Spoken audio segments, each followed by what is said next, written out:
Hello and welcome to Morningstar.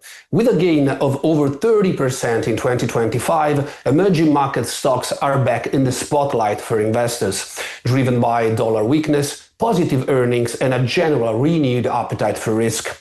To explore what this rebound really means and what comes next, today I'm joined by veteran fund manager Wim-Hein Pals, is head of emerging market equities at Robeco.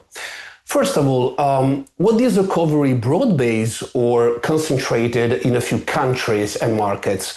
And do you see this as a start of a multi-year cycle or more of a tactical rebound? Well, it was pretty broad-based, so it was across the continents, Latin America, Asia, Europe, Africa as well. So South Africa was one of the star performers for a change. So it was really broad-based, and it had to do, you mentioned, the earnings and the weakish dollar, but also with the extreme undervaluation after so many years of underperformance in emerging markets relative to developed markets, right? So that is also a key trigger, has been a key trigger in 2025, and the valuations are still very, very attractive. Although we have seen some re-rating in 2025 due to the strong rally, earnings have been very strong as well. So we've seen a bit of a re-rating, but there's still a lot of value to be found in emerging market as a whole. So China is still the largest and probably the most controversial part of emerging markets. Chinese tech stocks rebounded sharply, yet they continue to trade at a steep discount to global peers.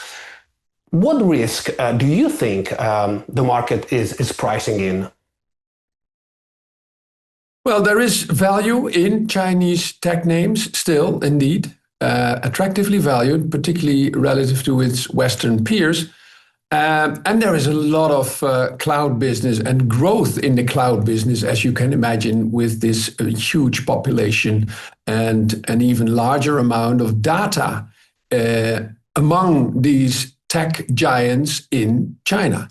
And yeah, they are trading at relatively steep discounts to the hyperscalers in the West. So there is quite a bit of value with the future, as that's our style, value with the future.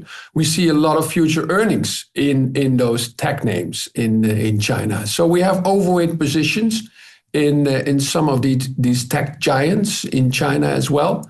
And we continue to monitor that valuation, which has come in, the valuation discount. So they have performed really, really well in 25 after a difficult era, of course.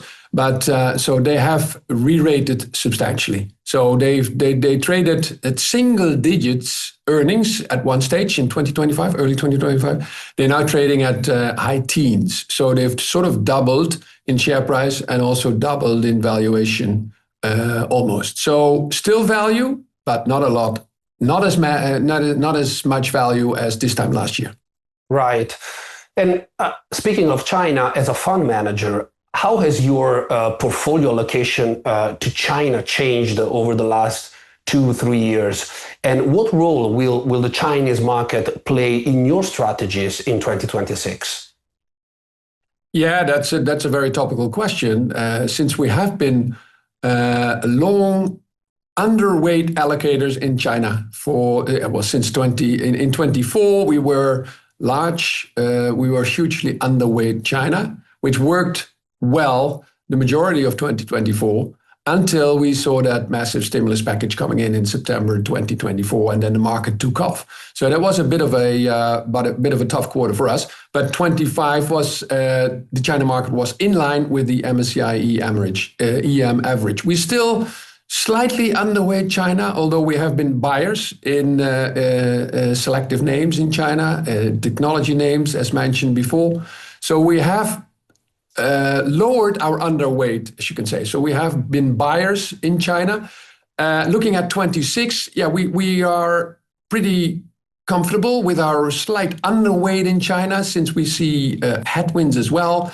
We've seen a bit of a re-rating, so the valuation discount is still there, but that's also for a reason, right? There should be a discount in our approach in China relative to the EM averages, given its higher risk, geopolitical overcapacity in so many sectors, not only property, but also materials, EVs. So that is a reason for a bit of a discount in China, which is there to stay. So we are comfortable with our underweight going into 2026 in China.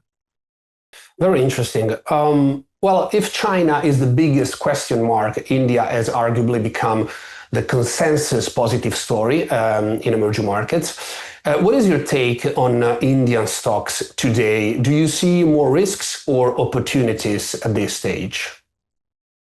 Yeah, we definitely not agree with that consensus view, as we are very underweight India, since that has become way too expensive in the run-up to 2026, right? 25 was a disappointing year. So we have been underweight India for a number of years now, which didn't work so well in 24 since India did outperform the market, but 25 was a very disappointing year from an India context. So we are very happy with our underweight in India in 2025. Going into 26, we still see a huge valuation premium of Indian equities over the averages in EM. Right.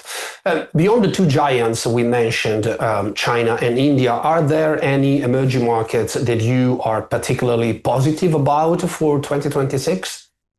Of course, yeah. We are very, very positive on Korea. Korea was one of the star performers in 2025 for very good reasons. You've heard of the corporate value up program, no doubt, and that was a trigger for a strong performance in 2025.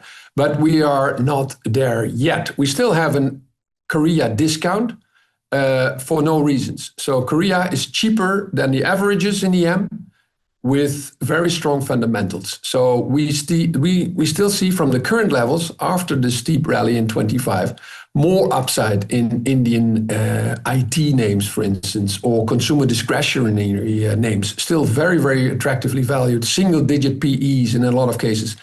So with global leaderships in some of the consumer discretionary automobile names, information technology. So yeah, we still see a lot of room for further performance in the Seoul Stock Exchange. What we also like in the region in Asia is Vietnam and Indonesia. Vietnam is an off-benchmark position we have there since a number of years.